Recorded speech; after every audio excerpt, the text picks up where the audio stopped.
केतु आने वाली 18 मई को सिंह राशि में गोचर करने वाले हैं और ये गोचर वृषभ राशि के चौथे भाव में होगा। और जाहिर सी बात है, इसकी वजह से आपकी जिंदगी में आपको काफी चेंजेस देखने को मिल सकते हैं। ये क्या चेंजेस होंगे, चलिए डिस्कस कर लेते हैं।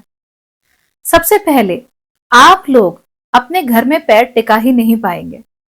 कोई भी ऐसी जगह जहां पे आप हैं, आपके अपने लोग हैं, आपके जैसे लोग हैं, वहां पर रहने का आपका बिल्कुल भी मन नहीं करेगा। आप लोग एग्जॉटिक जगहों पर जाने की सोचेंगे, खास तौर पे ऐसी जगहों को जहां पे ज्यादा लोग नहीं आते। सो अगर आपको ट्रैवल करने का मन करेगा, जो कि बहुत ज्यादा करेगा, आप लोग ऐसी जगहों पर जाना शुरू कर दोगे जो कि अनइनहेबिटेड है, ऑफ द बीटन ट्रैक है। तो अगर सब लोग देहरादून आते हैं तो आपको देहरादून नहीं जाना, आपको चक्राता जाना है। अगर सब लोग चक्राता जा रहे हैं तो आपको चक्राता नहीं जाना, आपको कहीं और विल्डरनेस में, कहीं जौनसार बावर में अपने आप को खो देना है।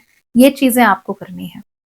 तो जो भी चीजें, जो भी जगह ऐसी हैं जो अनइनहेबिटेड हैं, जहां बहुत सारे लोग नहीं रहते, जहां पर थोड़ा सन्नाटा है, थोड़ी शांति है, और जहां पर लोग बेसिकली कम है।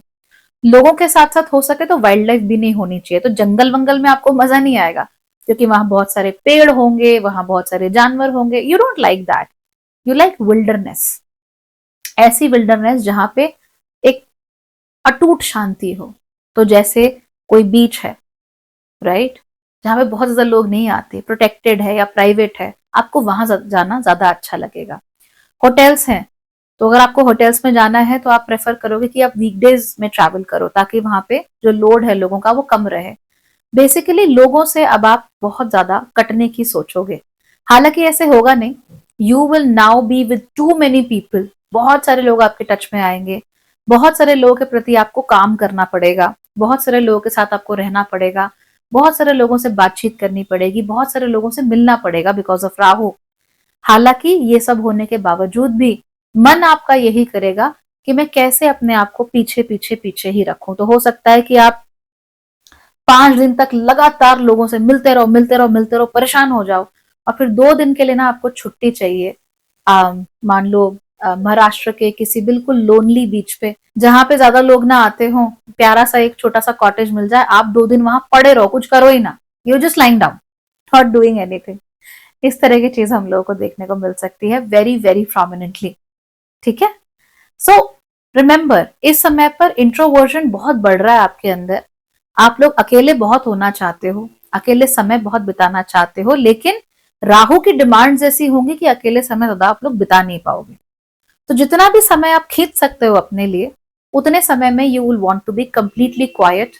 आपके कमरे में कोई ना आ जाए, जहां आप हो वहां कोई ना आ जाए, बस खाना मिलता रहे, वो भी ना मिले तो कोई टेंशन नहीं है। इनफैक्ट इस समय पर आपके खाने सोने का रूटीन बहुत बिगड़ जाएगा। आप जो हम यूजुअली कहते हैं ना, सुबह उठा, ब्रेकफास्ट किया, फिर दोपहर में खाना खाया, फिर शाम की चाय पी, फिर रात को खाना खाया, ये सब नहीं होगा। You will become apathetic towards food also. अभी आपका एज सच खाने वाने का मन नहीं है। ऐसा नहीं है कि सुबह 7:30 बजे मिलेगा तो 7:30 बजे ही खाना है, या दोपहर में 1 बजे ही खाना है, ऐसा कुछ नहीं है। दाल भात ही खाना है, ऐसा भी कुछ नहीं है। जो मिल जाएगा ये भी लाइक ठीक है ना, हो गया, हम डन।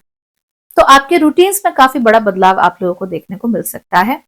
और ट्रैवल आप लोगों की काफी ज्यादा हो सकती है, बिकॉज केतु घर के अंदर पैर टिकने नहीं देता है, चौथे घर का। वो कहता है कि बाहर जाओ, बाहर जाओ, बाहर जाओ, यहां मत रहो। तो अगेन इंटेंसिटी अलग अलग लोगों के लिए अलग अलग तरह की होगी।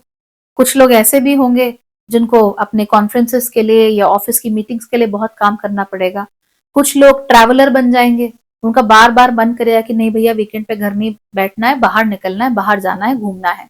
कुछ लोग ऐसे भी होंगे जो बहुत लंबा ट्रैवल तो नहीं कर सकते, लेकिन बात बात पर घर से निकलने का मन करेगा, चाहे बगल से साबुन लाने का ही क्यों ना काम हो, है ना। टूथपेस्ट खत्म हो गया, चलो मैं दौड़ के लेके आ जाता हूँ। क्यों? बिकॉज वो जो बाउंड्री है घर की, उससे बाहर निकलने की बड़ी इच्छा होती है। ये हम देख सकते हैं। एक और चीज वो ये है कि आपका जो घर है, इसका आपको बहुत ज्यादा ख्याल रखना है इस समय पर, क्योंकि जैसी प्लैनेटरी पोजीशंस बनी हुई हैं, वहां पर घर में कुछ नुकसान होने की जो आशंका है वो ज्यादा होती है।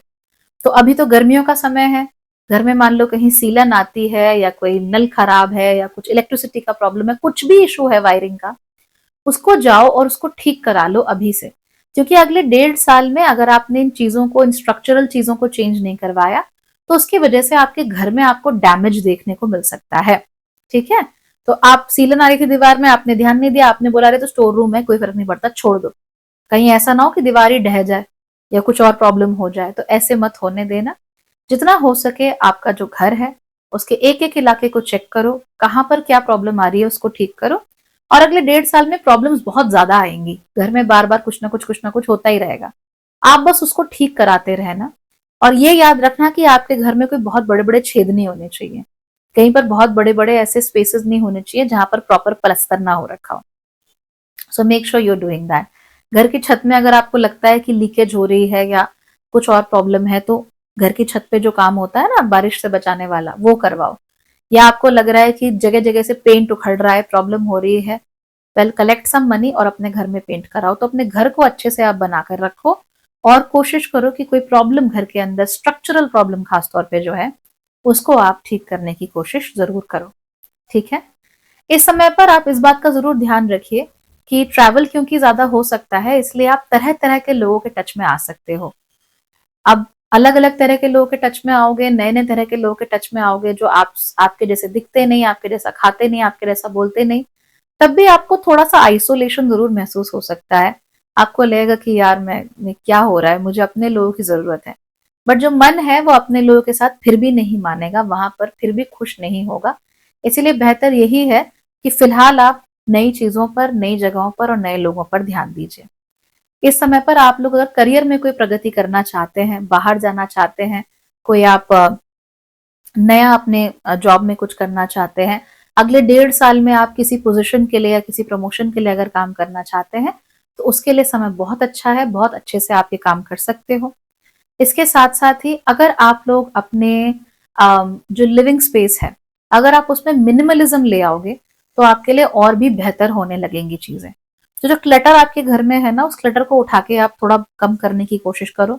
जो चीजें नहीं चाहिए उनको उठा उठा के बाहर आप करना शुरू करो, और जो चीजें चाहिए मिनिमल लेवल पर उनको आप अपने पास रखना शुरू करो।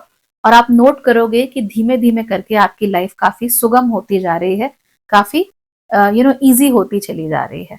जहां पे आपको लोगों से मिलने को भी बहुत ज्यादा मिलता है, लेकिन अकेला समय बिताने को भी बहुत ज्यादा मिलता है, जो कि आपके घर से अलग है या दूर है। इसमें सबसे इंपॉर्टेंट मैटर जो हम देखते हैं वो ये है कि व्यक्ति अपने घर के साथ या अपने घर वालों के साथ 100% कनेक्ट नहीं कर पाता है।